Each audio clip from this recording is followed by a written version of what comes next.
अपने शरीर को, स्त्री पुत्र गृह पशु धन बंधु बांधवों को इतना प्यार कर लेता है कि उसे लगता है कि बस ये सब हमारे समीप रहे, इससे बड़ा भाग्य मेरा और कोई नहीं हो सकता। अब इनके पालन पोषण की चिंता में इसका हृदय जलता रहता है। दुर्वासना से दूषित हृदय होने के कारण इसके हृदय में ज्ञान नहीं होता।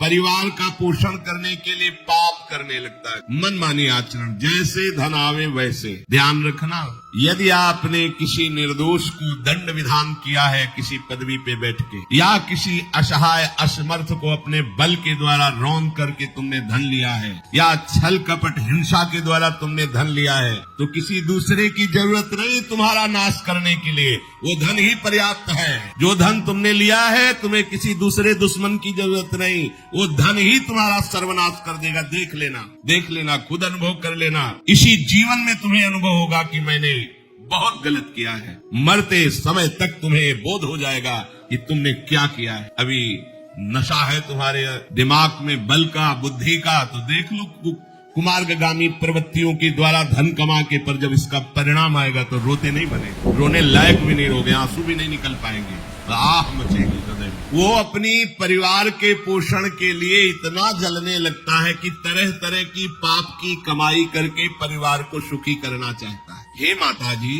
वो धन वस्तुएं कमा के लाता है और उल्टा स्त्रियों के द्वारा संभोग आदि के समय प्रदर्शित किए हुए माया में कपटपूर्ण प्रेम को वो अपना जीवन समझ लेता है। बालकों की मीठी मीठी तोतली बानी में वो इतना फंस जाता है कि दुख प्रधान कपटपूर्ण कर्म करके उनकी कामनाओं को पूर्ण करना चाहता है। दूसरे बेटे का अपहरण करके उसकी हत्या भले हो जाए पर मेरा बेटा सुखी रहे। कैसे ऐसा हो सकता है? ऐसा कैसे हो सकता है? अगर किसी को तुमने 100 आंसू गिराए हैं तो 10,000 आंसू तुम तैयार रखो, तुम्हारे रे 10,000 आंसू गिरेंगे। तुमने किसी को अगर एक बार भी कटुवचन बोला है, 10 बार तुम्हें कटुवचन सहना पड़ेगा। ये भूमि है, जैसे एक दाना फेंको तो सैकड़ों दाना पैदा कर देती, इसे कर्म भूमि कहते हैं। तुम्हारा कर्म बहुतायत होकर तुम्हें फल देगा, अच्छा या बुरा, जैसा कर्म किया है। अब वो सोचता है कि धन के द्वारा हम अपने और अपने परिवार के दुख का नाश कर लेंगे। इसी में वो सुख मानने लगता है कि एन केन प्रकारेण दम्भ कपट पाखंड झूठ हिंसा दुराचार व्यभिचार कैसे भी हो धन मिलना चाहिए। अब वो भयंकर हिंसा वृत्ति के द्वारा धन संचय करता है और अपने परिवार का पोषण करता है, जिसके फलस्वरूप उसके लिए नर्क निश्चित हो जाता है। जीते जी ये अमुक नर्क में जाएगा।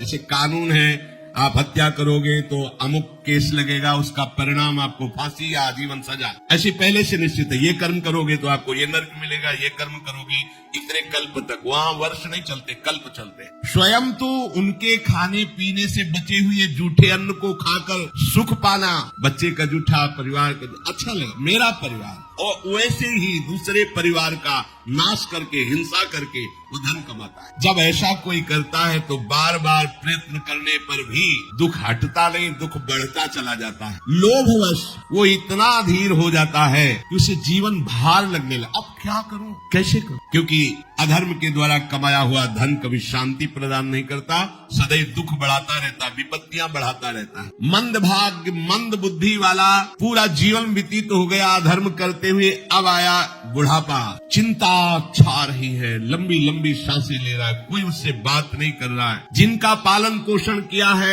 वही पुत्र परिवार उसको देखना भी पसंद नहीं करते। खूब खास के थूकता है बुढ़ा, घर के बाहर सब गंदगी फैलाए है। अगर कहीं साइड में कमरा है, पिछवाड़े टाइप कहीं हो तो ऐसे रखे जाते बूढ़े बाड़े, इज्जत खराब होती है। सामने ही प्रवेश होते, खांस रहे बैठे, कोई उनका आदर नहीं करता। जैसे किसान बूढ़े बैल की उपेक्षा कर देता है, ऐसे परिवार वाले उसकी उपेक्षा कर देते। फिर भी उसे घर से वैराग्य नहीं होता, हरि की याद नहीं आती। उसने स्वयं जिनको पाला था वही उसका निरादर करते हैं। पक्का एक बिंदौर है यमुना के किनारे, फतेहपुर जिला, उस समय भ्रमण में थे तो एक गांव की गली से निकलना पड़ा। कोई ऊपर से देख रहा था, वृद्धाया बड़ा महल जैसा मकान बना था। स्वामी जी रुकी बोली, मैं बहुत ये सब मैंने कमा के मकान बनाया है, मेरे बच्चे मुझे रोज गाली देते मारते, अच्छे अच्छे पदार्थों बना के पाते हैं मेरे लिए, क्या करूं? बाबा जी से पूछोगे तो क्या? एकमात्र उपाय भगवान की शरण में हो, अब भजन करो, चौथी अवस्था है। बोले वो तुमसे बात चल रही, क्योंकि लोगों की धारणा होती कोई जंतुर दे देंगे, कोई छूछा कर देंगे, काम बन जाएगा। बहुत गिरी हुई स्थिति लोगों की होती है, वो ये नहीं समझते कि राधा राधा कृष्ण कृष्ण कहने से सब दुख दोष नष्ट हो जाएंगे। तुम्हारा परिवार क्या तुम्हें विश्व प्यार करने लगेगा। जा पर कृपा राम की हुई, ता पर कृपा करे सब कोई। विश्व तुम्हें प्यार देगा, विश्व तुम्हें सम्मान देगा, यदि तुम विश्वेश्वर भगवान श्री हरि का नाम जप करोगे, उनका आश्रय। पर ये मार्ग ही किसी को नहीं समझ में आता। वृद्धावस्था के कारण उसका रूप बिगड़ गया, बुद्धि कमजोर हो गई, शरीर रोगी हो गया, अग्नि मंद पड़ गई, पुरुषार्थ और भोजन दोनों कम हो गए, बस घोर चिंता। अब पता ही नहीं चल रहा, सोच निकल गई, पड़ा है उसी गंदगी में। जब वो रो रो के कहता है सर, पीटते हैं घर वाले, मैंने पीटते हैं, पड़े पड़े भरपूर भोजन नहीं देते, हगेगा कौन फेंकेगा, कैसी दुर्गति। इसमें जो शब्द लिखा है, आस्तेव मत्यो पन्यस्तम गृहपाल इवाहरम। गृहपाल कहते कुत्ते को, कुत्ते की भांति वो सबके अपमान सहता रहता है और रूखे सूखे टुकड़े खाकर जीवन निर्वाह करता है, फिर भी उसे भगवान की याद नहीं। मृत्यु का समय जब निकट आता है तो वायु उत्क्रमण से इसकी पुतलियां चढ़ जाती हैं, श्वास प्रश्वास की नलिकाओं में वायु आना जाना रुक जाता है, कफ भर जाता है। अब इसे श्वास लेने में भयानक कष्ट होता है, कंठ में घुरघुराहट, पर उसका मोह उन्हीं अपने बच्चे, परिवार, घर, शब्द, ये सब छूट जाए, बड़ी दुर्गति। अंतिम समय क्या सोच रहा है, ये पत्नी छूट जाएगी, बेटे छूट जाए। बेटों ने क्या उनके साथ व्यवहार किया, ये मोह है, ये मेरा कमाया हुआ मकान कैसे छोड़ सकते। तो छिपकली बन के आना इसी मकान में नहीं। पक्का आपका अंतिम फाइनल आपका चिंतन होता है, आपका चिंतन वही बनेगा जो जीवन भर आपने किया, उसके परिणाम में बंधु बांधव आकर घेर लेते और मनाने लगते हैं कि अब जल्दी मर जाए, भगवान उठा ले इसे। मृत्यु पाश के वशीभूत महान कष्ट को भोगता हुआ अपने परिवार का चिंतन करता है। वो मूड ये भी नहीं सोच पा रहा कि अगर अंतिम समय कृष्ण बोल दूं, राधा बोल दूं तो काम बन जाए। कुटुंब का भरण पोषण और मोह में लगा हुआ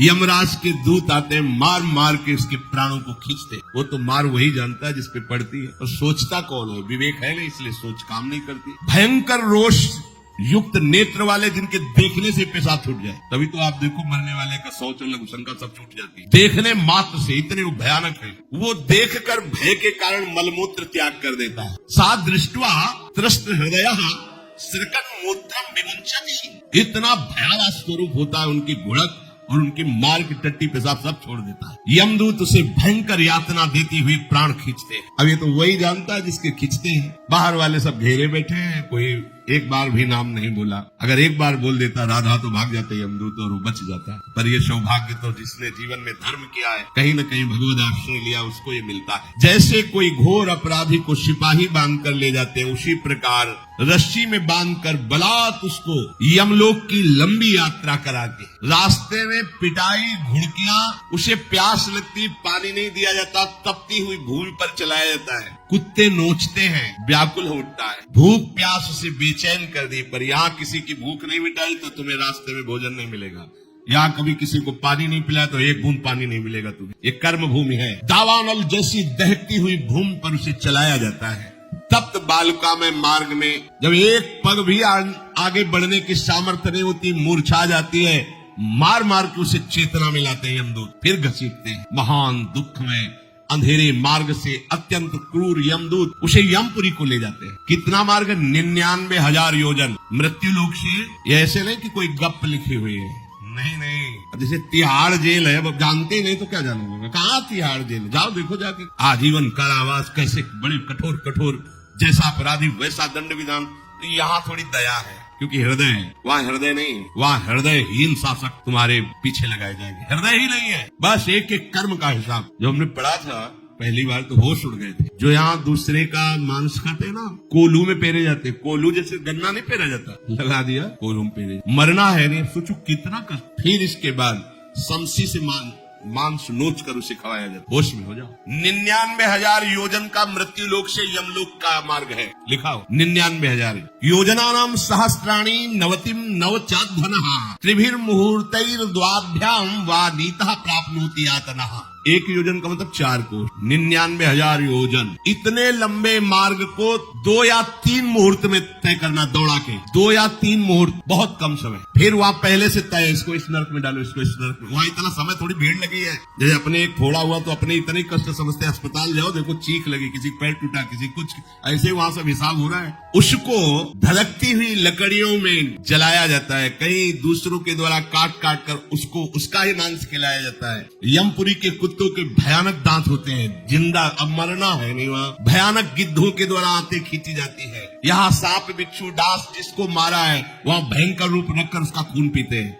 हिसाब है बहुत होश में। यहाँ तुम किसी के शरीर को काट दो तो मर जाएगा, वहाँ ऐसा नहीं होता, वहाँ बार बार काटा जाएगा, मरोगे नहीं, पीड़ा वैसे ही होगी। बड़े भयानक कष्टों को भोगता है, तामिस्त अंध तामिस्त रौरव आदि नरकों को भोगता है। हे माता, भगवान कपिल देव जी कहते हैं जो पुण्य आत्मा लोग होते हैं स्वर्ग आदि में जाकर पुण्य भोगते हैं, लेकिन दोनों को फिर गिरना होता है, क्योंकि वो भगवान का भजन नहीं किए, इसलिए पुण्य भोग कर मृत्यु लोक आते हैं, वो पाप भोग कर नरक से मृत्यु लोक आते हैं। माता जब उनके भोग संपन्न होते हैं नरक आदि के, अब वो जन्म लेते हैं। फिर यहाँ ध्यान से सुनो, जब जीव को मनुष्य शरीर में जन्म लेना होता है तो प्रकृति में वर्षा के साथ आता है, प्रकृति में वर्षा के साथ आया, और फसल में मूली गाजर गेहूं अन्न इनमें वो जीव प्रवेश करता है और उसे माता पिता दोनों पाते हैं। तो सप्तम धातु वीर के रूप में परिणित होता है जीव। वो वीर कण के रूप में माता के उदर में जब प्रवेश करता है तो एक रात्रि में माँ का और पिता का दोनों का वो जो वीर मिलता है, उस रज और वीर के मिलने से एक कलल सा बनता है। 5 रात्रि व्यतीत होने के बाद एक बुदबुदा सा बनता है। 10 रात्रि व्यतीत होने के बाद एक बेर की सी आकृति होती है। फिर उसके बाद उसमें धीरे धीरे मांस पेशियां बढ़ने लगती हैं। 1 महीने में उसके सिर निकल आता है, 2 महीने में हाथ पांव अंगों का विभाग होता है, 3रे महीने में नख रोम अस्थि चर्म स्त्री पुरुष के चिन्ह प्रकट हो जाते हैं, 4 महीने में मांसादि 7 धातुएं प्रकट हो जाती है, 5वें महीने में चेतना जागृत हो जाती है। जैसे अपने चेतना, ऐसे 5वें महीने में गर्भस्थ शिशु की चेतना जागृत हो गई। जीव है पर चेतना 5 महीने बाद माँ के गर्भ में जागृत। अब उसे भूख लगती है, प्यास लगती है, वहां की तापमयी जलन पीड़ा, छोटे छोटे कीड़ों के द्वारा काटना, 6ठे मास में झिल्ली से लपटा हुआ माँ की दाहिनी कोख में कीड़े की तरह तड़पता है। उस समय माता को कड़वे और खट्टे पानी की लालसा होती है, जिससे उसके अंगों में जाकर भयंकर जलन होती है। यह है भोग। वो कृमि कीड़े की तरह तड़पता है। मलमूत्र के गड्ढे में बीच में झिल्ली में बंधा हुआ वो जीवात्मा सुकुमार तो होता है, वहाँ के कीड़े उसे नोचते छोटे छोटे, वो तड़पता है। माता प्रसन्न होती कि जब बच्चा हिलता है बोले है, उसकी दुर्गति हो रही, वहाँ भयंकर कष्ट पा रहा है। ऐसा क्लेश होता है कि क्षण क्षण में बेहोश होता रहता है। माता के खाए हुए कड़वे तीखे गरम नमकीन रूखे खट्टे यही पदार्थ पाने की इच्छा होती है माता, क्योंकि उसको भोग भोगना है। उसके कोमल शरीर में भयानक पीड़ा होती है जब माता ऐसे पदार्थ खाती है। गर्भाशय की झिल्ली में लिपटा हुआ, आंतों और मलमूत्र से घिरा हुआ, सिर पेट की और पीठ और गर्दन एक कुंडलाकार ऐसे कंकड़ जैसा ऐसी आकृति गर्भस्थ शिशु की होती है। पिंजड़े में बंद पक्षी के समान पराधीन, ना तो वो हिल डुल सकता है ना बोल सकता है, बड़ा असमर्थ दुख को भोग रहा है, चेतना पूरी है। इसी समय भगवान द्रवित होकर उसे ज्ञान देते हैं, गर्भस्थ शिशु को, सबको। जी उसे ज्ञान होता है तो सैकड़ों जन्म के कुकर्मों से याद आते हैं, सैकड़ों जन्म के। ओहो, ये मेरे कर्म का ही फल, मैंने ऐसे कर्म किए इसलिए ये दुख भोग रहा हूँ। बेचैन हो जाता है, कैसे निपट पाऊंगा, सैकड़ों जन्म के कर्म जमा है। अब महान अशांति उसके हृदय में, उस शरीर में भयंकर पीड़ा। कुंडलाकार शरीर है, हिल भी नहीं सकता है, बस कीड़े काटते, बड़ी तड़पन, बड़ी जलन, भूख प्यास की जलन। अब एक और भयानक जलन हुई, उसे स्मरण हो जाता है कई जन्मों के, सैकड़ों जन्मों के पाप कर्मों का। 7वां महीना आरंभ हुआ कि ज्ञान का उन्मेष हो गया। अब प्रसूति वायु उसे चला रही है, तड़पता है वो। सप्त धातु में स्थूल शरीर से बंधा हुआ वो जीव भयभीत होकर के पुकारता है, अगर कोई भगवान है तो एक बार मुझे यहाँ से निकाल दे। वो विनय करता है, भगवान कोई अगर भगवान है जिसने मुझे इस बंधन में डाला है, एक बार निकाल दे, यहाँ से जाके केवल भजन करूंगा। जीव कहता है, जंतुरुवाच तस्योपसन्नमवितुम जगदिच्छयात् नाना तनोर्भुवि चलत् चरणारविंदम सोहम ब्रजामि शरणम रकुतो भयम में एने दृशी गतिरदर्श सतोनुरूपा।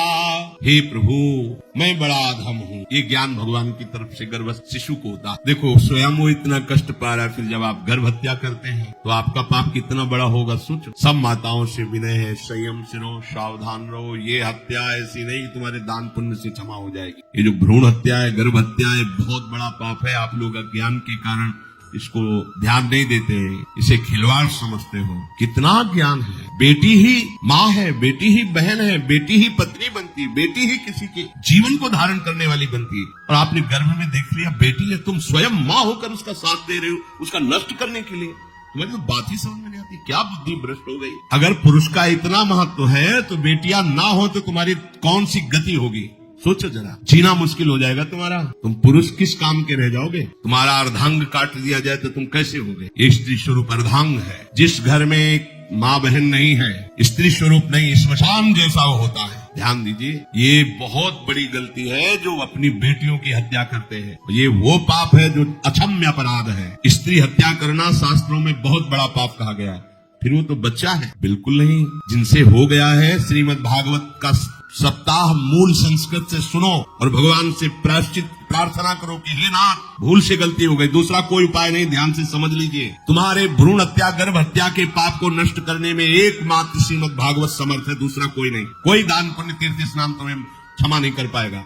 ये ऐसा महापाप है। अगर हृदय में जलन करके और मूल संस्कृत के द्वारा पूरी 7 दिन में भागवत श्रवण की जाए नियम से, तो भागवत समर्थ है इस हत्या के पाप से भी आपको मुक्त कर दे। जिनके ऐसे हत्या हो गई हो करवा लो, नहीं तो बुद्धि आगे भ्रष्ट करके तुम्हें हरि गुरु से विमुख कर देगा। ये पाप ऐसा नहीं कि तुम्हें 2-4 माला घुमाने से क्षमा हो जाएगा। ये महत अपराध है। सबकी समझ में नहीं आता, समझ जाओ, नहीं तो आप जहां भी हो वहीं से भ्रष्ट कर देगा। ये अपराध नष्ट नहीं होगा, श्रीमद् भागवत की कृपा से नष्ट हो जाएगा। ये हमें बहुत विश्वास है। श्रीमद् भागवत सप्ताहिकी ये है ही महामहिम। प्रीति योनि को प्राप्त धुंधकारी को सीधे भगवत पार्षद स्वरूप देकर परम पद में आरूढ़ कर दिया। केवल 7 दिन की मूल संस्कृत एक भी श्लोक नहीं छूटना चाहिए।